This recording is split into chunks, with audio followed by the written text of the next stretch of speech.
Everybody, it's Michelle, and we are in Disney World! Our first day is being spent at Animal Kingdom.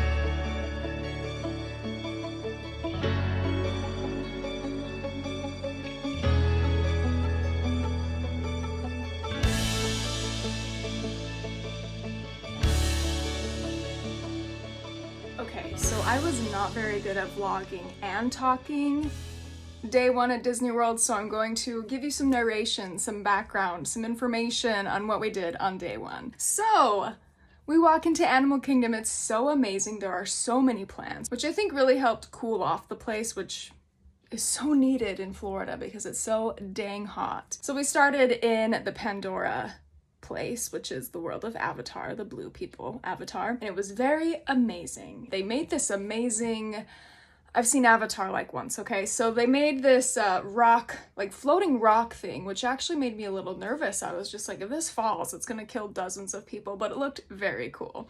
And it had like vines on it and stuff, and there were so many plants. We were trying to get on the big Avatar ride there, which is the like soar through Pandora thing, but that wait just got so high so fast. So instead we went on the boats. The Pandora Boats ride, which was just a slow, dark ride. If you like just a relaxing, slow boat ride in the dark, it's great for you. Had a lot of blacklight action. The coolest thing in there, I wish I got some footage of it. I didn't. Bad Vlogger Award.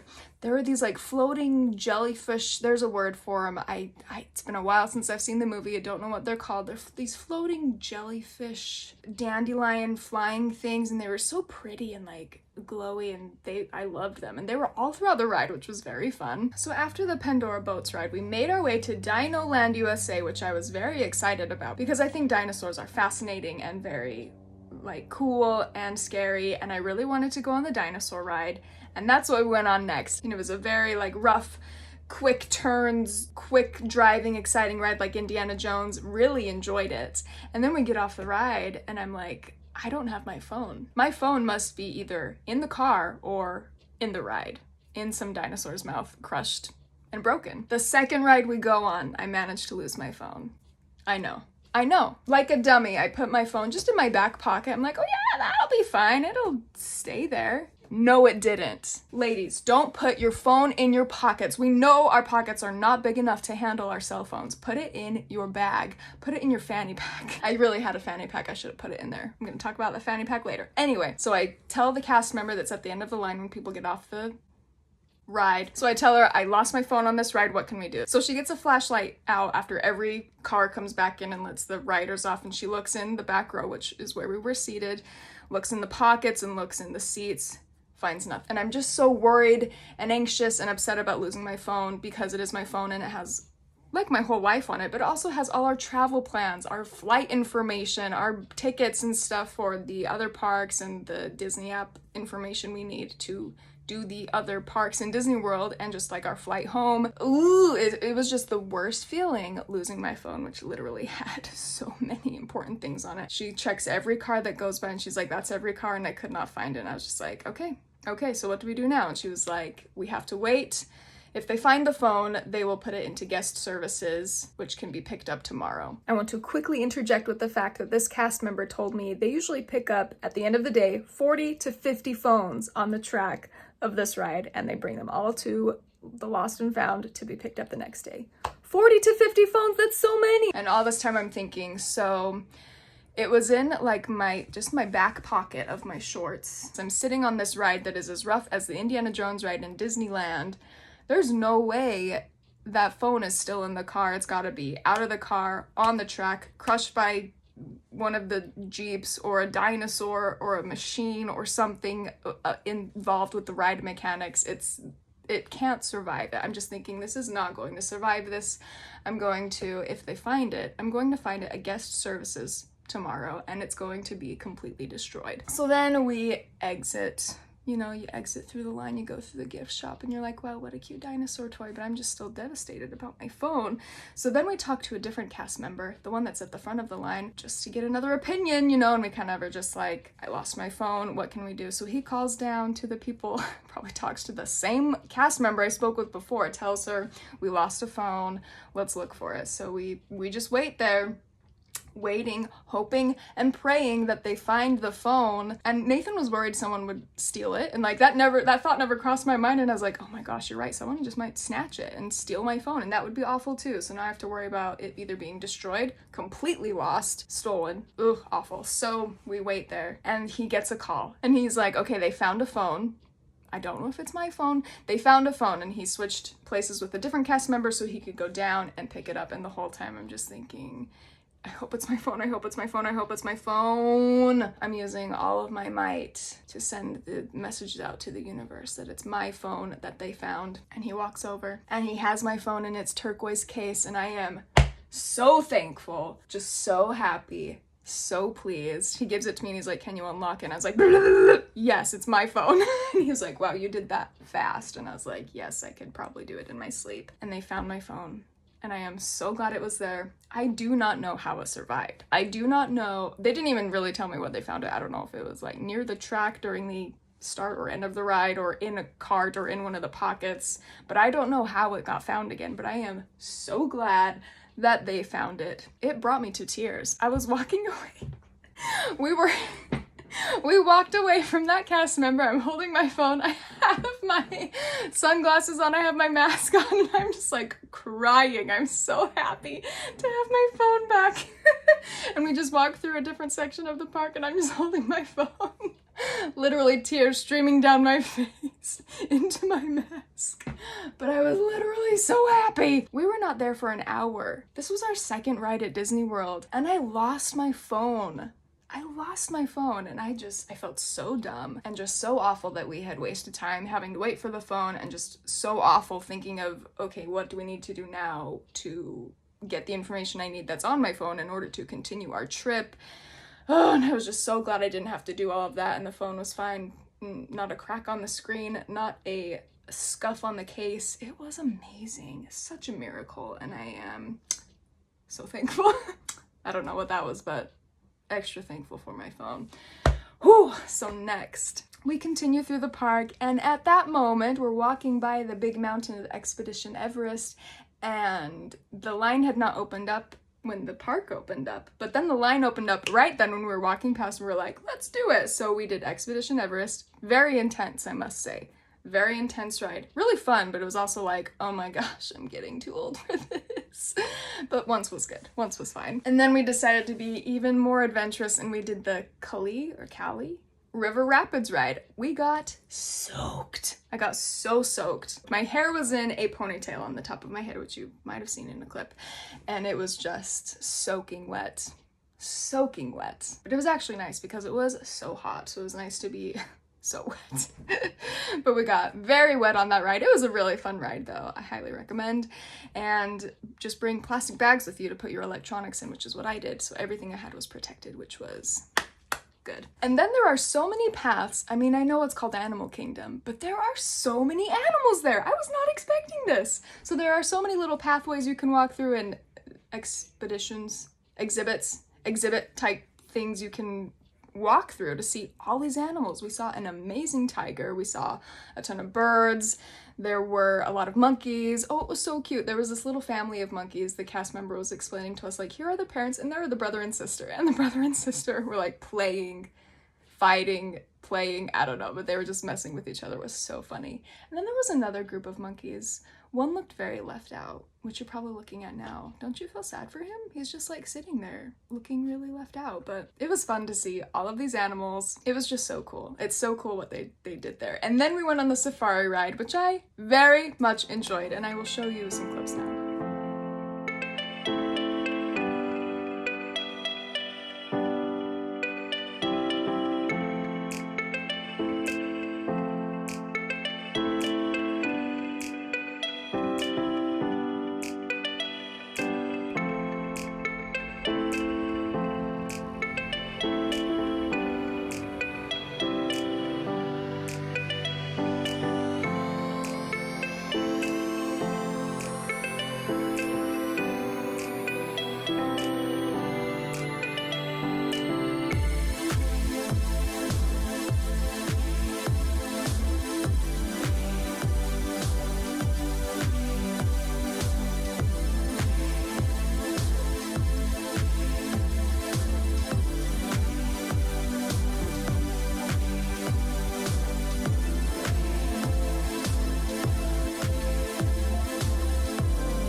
took a quick visit to Rafiki's Planet Conservation, and it's very weird. You have to like take a train. I think it was a train. Yeah, you have to take a train to get to this like outer edge section of the park, which is Rafiki's Planet Conversation.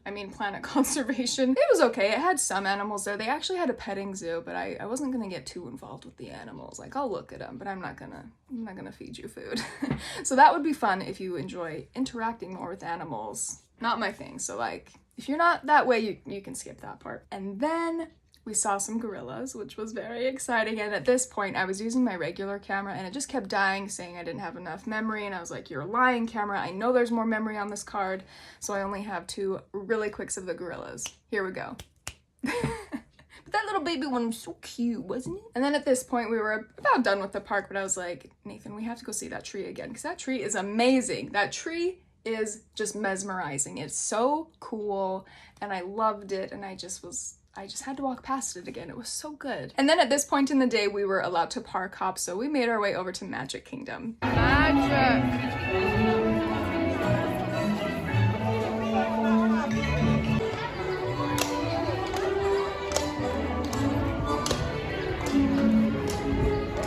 Rode some classics. We started with Haunted Mansion and then did Thunder Mountain Railroad and Peter Pan. And the line for Peter Pan was so magical. It's very different from the one at Disneyland.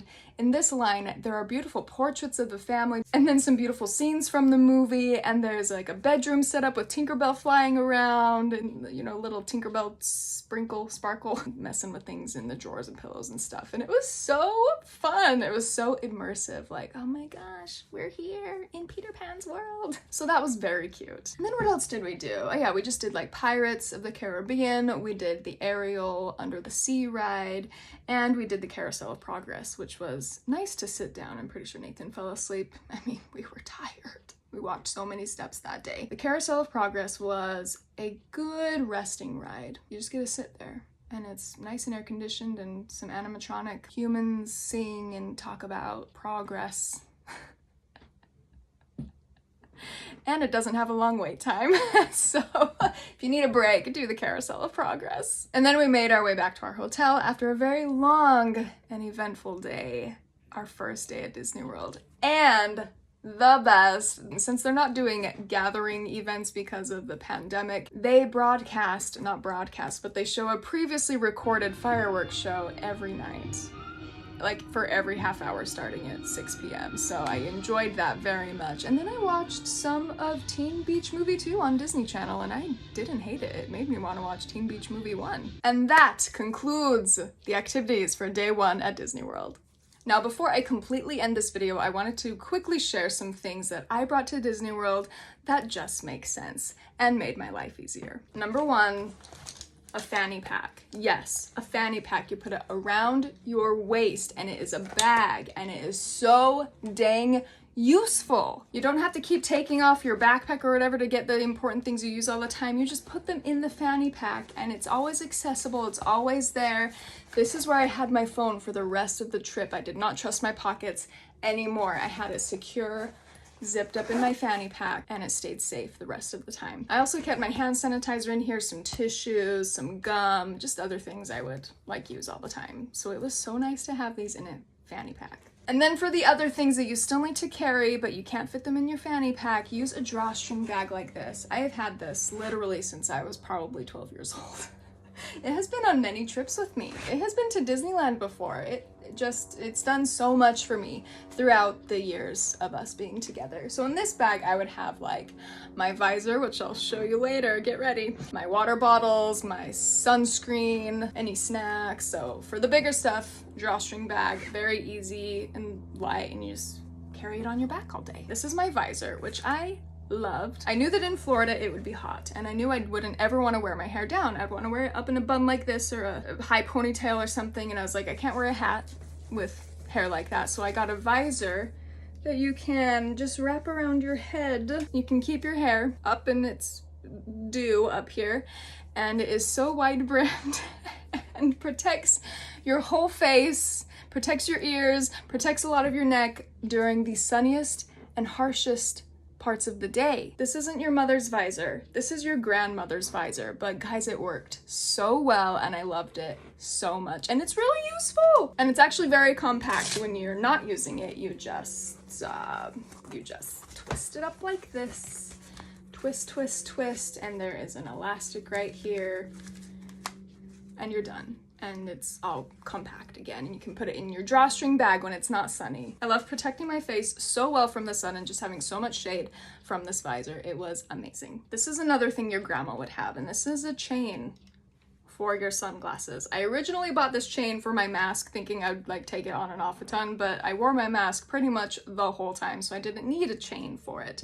Instead, I put it on my sunglasses, and it was a game changer. So here it is. Here I am demonstrating it for you. Just put it on the edges of your sunglasses. Do these have a name? I should know. I've been wearing glasses like my whole entire life. When you're not wearing them, you just put them down your neck and they just stay there and you don't lose them and they don't fall off. You know, if you put them right here, you bend down and they fall off. And if you put them on your head, you have a risk of them falling off that way too. So if you put them on your neck, they're very less likely to fall or get lost or get crushed in your bag or something. This chain was the most useful thing I brought on this trip, and I am so thankful for it. And it's just like cute and classy, right? Sunglasses chain for the win. So we went to Disney World when they still had the mask mandate in place for when you were in line and inside stores and stuff, so you didn't have to wear a mask all the time. We still pretty much did because there are so many people, and it was nice to have 2 different masks to wear during the day and 2 different like materials. So I'd usually use one of these just cloth ones for the first half of the day. I'd get sick of it, and then I'd wear this type of mask for the second half of the day. And it was nice to just have different material, a different like elasticy thing around your ear so it doesn't bother you as much. Yeah, it was just nice to switch out a mask so you have a fresh mask in the middle of the day. I always love gum. I always love carrying around gum, but especially in Disney World, especially when you're wearing a mask and it's just you and your breath after lunch. Like, do yourself a favor and chew some gum. Keep it nice and minty and fresh. This was a just in case thing. This is a power brick and you charge it before you need to use it, so it has the power inside it. And then you can use just your regular phone charging cord. You can plug it into it's got a USB port, and then you can plug your cord into your phone and charge your phone on the go. Very useful for when it's the end of the day, you've been using the Disney app all day to look at the parks and the maps and the wait times and ordering food and taking vlog footage, and your battery's dying and you need to charge it up. So you plug it into one of these and it's perfect. This is not a requirement for visiting Disney World, but it makes your trip so much easier, and that is a magic band. When you order your tickets through the Disney website, you can get a magic band at a discounted price. We bought these, I think they were like $5 or $6 each. So we each had a magic band. This is what you use to get into the park. This is what you use to unlock your hotel door if it's on the Disney resort. This is what you can use to pay for your food or pay for anything in the Disney World shops. It is so useful. And when the parks do fast passes, you can store your fast passes on here. You just scan it in, go on the line, and you're good to go. And it's just fun to wear a Mickey band during your whole trip. So this bag has seen better days, but this is a bag that has ibuprofen, Tums, and Gas-X. The last thing you want is gas pain in the middle of your intestine when you're in Disney World, right? So take that Gas-X. You don't want indigestion, take those Tums. You have a headache, make sure you have ibuprofen. You will thank yourself later for being prepared, for having these simple things that you won't have to either go searching for or buy inside the park. If they even sell it in the park, they might, I don't know. But you want to be prepared. So I recommend these 3 things: Tums, Gas-X, and ibuprofen. This goes without saying, I have this with me all of the time, even pre-pandemic, but that is hand sanitizer. Hand sanitizer. Clean those hands. You touch so many things at Disney World. Sick. So clean your hands and have a little bottle of hand sanitizer. So you can have it with you all the time and you don't have to rely on the hand sanitizing stations that are there, although they're every like 30 feet, but still it's good to have some with you at all times. This should also go without saying when you visit Disney World, but sunscreen. This is the sunscreen I used. I used this on my face. It's the La Roche-Posay, and it is a daily 50 SPF sunscreen daily antioxidant serum. This worked amazingly well. I didn't get sunburnt, as you can see, and it was very light, felt like my skin could still breathe, and it worked excellently. And then this is what I used for my arms and legs and my neck and stuff. And this is the Vichy Ideal Soleil 45 SPF sunscreen. Silk Screen Dry Finish Lotion. Sunscreen is it's just gonna be what it is. You can feel it on your skin, but this wasn't too bad. It wasn't too like tacky, which is nice, and it worked great. Didn't get sunburned because I put on my sunscreen. So make sure you take sunscreen with you. Keep yourself healthy and take care of yourself. And drink that water. My goodness, it's so hot. Make sure you drink that water. So that is everything I wanted to share with you in this video, our day one Walt Disney World adventures and the things I brought to Disney World that just make sense. I hope you enjoyed it. Thank you so much for watching and stay tuned for day 2.